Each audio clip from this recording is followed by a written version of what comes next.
Hello, everybody. It is important to talk about growth hacking and how companies are making changes in a fast manner.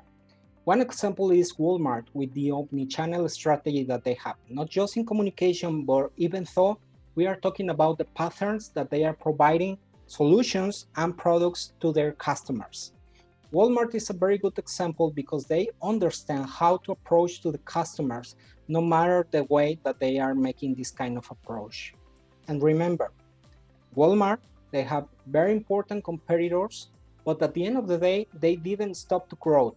They were growing in the last years, in the last decade to be accurate, and this provides them the opportunity to be more effective with the customers.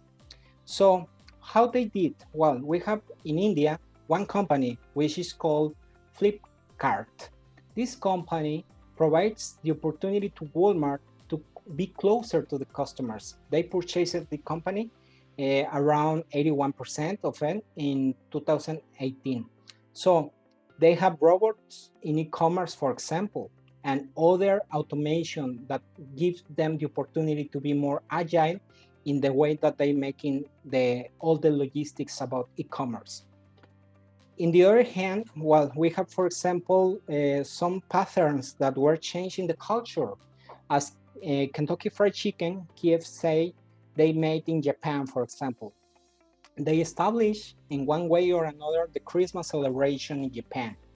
Why? Because they understand that the way to grow their business, in this case, the sale of chicken, was giving a cultural input to this component. So they changed the way and the behavior that the country saw the Christmas at that time. And even though it is important to mention the difference between what is growth hacking, what is not growth hacking. Remember, growth hacker is the person whose true north is growth of an organization. Growth, growth, growth. And because of growth, you need to track sales. Customer turnover needs to be reduced. We are talking about launching products, but how much or how many, and how you are going to cut your production waste. Numbers that could be trackable. This is part of the component of growth hacking.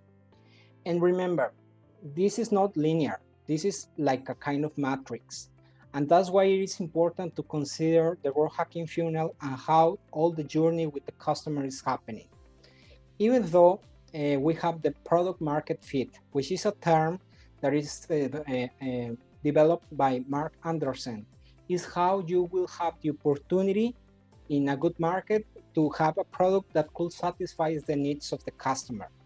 On the other hand, I just want to emphasize that the three components to make an accurate growth hacking process are that is testable, trackable, and scalable. Testable, trackable, and scalable.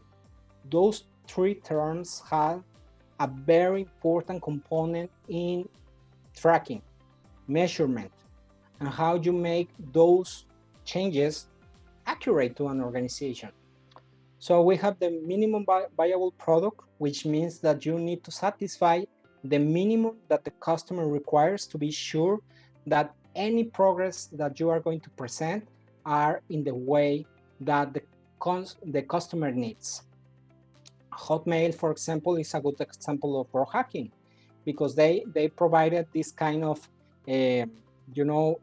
PS, I love you, get your free email account by Hotmail. And this campaign in the middle 90s provide them the opportunity to be viral, and they grow in a high manner, and it provides the opportunity to, at the end of the day, the company was purchased by Microsoft. Drones, they will change entirely the distribution industry. It will make very easy, and you will avoid any roads, any, red lights, etc. Everything is going to be easy. Right now, it's a challenge, but in the near future will be a reality. So that's why it is important to consider. But we have other techniques, considering, for example, 3D printers.